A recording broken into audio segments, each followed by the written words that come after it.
Nuclear energy is making a comeback. Across the world, countries like Russia, France, the United States, and China are all expanding its use. And it is increasingly presented as part of the solution to today's energy crisis. But that framing needs to be handled very carefully, because today's energy crisis is not actually about electricity. It is about liquid fuels. But there is an important way in which nuclear energy is central to the conflict with Iran, and that is one that most people miss. Let's take a closer look in today's episode.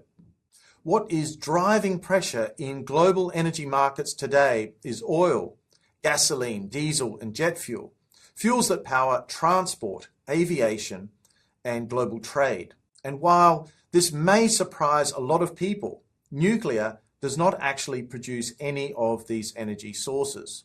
So even a major expansion of nuclear power will not lower petrol prices, fix diesel shortages, or ease constraints in aviation fuel. That is a structural limitation. That said, nuclear is becoming more central to energy policy, particularly in Europe. Commission President Ursula von der Leyen recently positioned nuclear alongside electrification of transport as key parts of the European Union's energy strategy. But nuclear is also about geopolitics, and here is where Iran re-enters the equation. A central issue is uranium enrichment. Under the Joint Comprehensive Plan of Action, signed in 2015, Iran was permitted to enrich uranium for civilian purposes under international supervision. The United States, however, withdrew from that agreement in 2018 under President Donald Trump during his first term. Meanwhile, Iran continues its nuclear enrichment activities, but without that international supervision.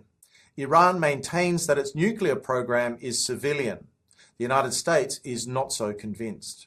That is why nuclear continues to be cited by the United States as a key reason for military action against Iran, to prevent the potential development of nuclear weapons. So nuclear energy sits at the intersection of two very different issues. On one side, it is part of a long-term shift toward electrification and decarbonisation. For the European Union, it is now said to be a critical component of the long-term strategy for energy security.